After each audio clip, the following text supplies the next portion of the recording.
Yeah, but it's interesting. So the big mystery left in AEW is this devil business. Yes. Who are your predictions? So, I mean, I do think we should talk about it a little bit as well. Yeah. The Britt Baker comments on Yeah. Twitter. You know what?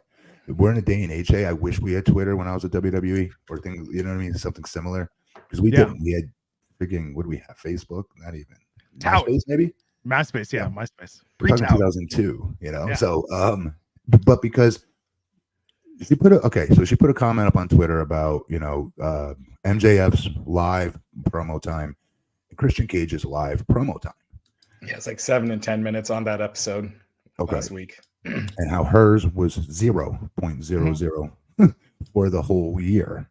I was surprised to see. Crazy. But with that said, MJF, no offense to any other talent, he's my favorite wrestler. I'm just going to put it out there. It's great. He can do the full 2 hours of promos, as far as I'm concerned. For the whole show, for the whole 2 hours of AEW, I'd be perfectly cool with just listening to him cut promos in ring, because he's that good.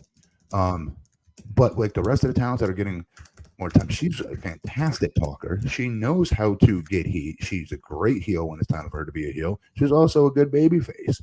Yeah. In my opinion, she was like the first female in that company that got themselves over. She was the first female signee. She's a big deal to that company, even though they're very young. That company, she's a very incredibly important part. Punk hit the nail on the head from day one, saying that she's one of the pillars. But with, again, that said, I gotta say that, I gotta point this out, is that the best way to do it? Is it to voice it on Twitter? I don't know, because I'm not wrestling anymore, right? I just know that if you have a problem, you go right to the horse's mouth. You go right to Vince, or in this case, you go right to Tony, and you hash it out and say, "Hey, look, what do I got to do? Did I do something wrong?" And he's not going to say yes, because I know what but the answer is. The answer is they have too many damn talents on that roster. Yeah. Way too many with not enough time. So she has cut promos. They just haven't been live. They've been backstage pre-tapes. She has had the mic, just not live. So it went completely viral, her comment. So what I'm thinking is, to answer your devil questions, I think it's her. I definitely think it's her. I do think her and Adam Cole are going to do something here to MJF when Adam Cole is no longer injured, or something along those lines. Be cool.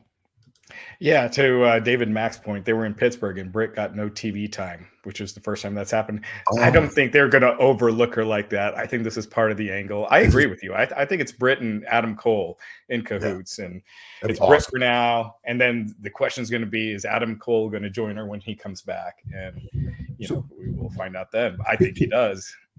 I think it'd be incredible. What a great, even if you can predict it, I don't care. It's a good kind of prediction if it happens. Yeah. You know what I mean? So like real quick, a lot of people put down AEW because their storylines have enough good storylines. That's going to be a good storyline. I'll also argue the MJF tag team scenario before, obviously, he got hurt, was good TV. And Christian Cage and Adam Copeland right now is a very good story. So I mean, there are glimpses of good storytelling going on, and I hope they continue it. And I hope they have it with the other talents of that company, the younger ones specifically.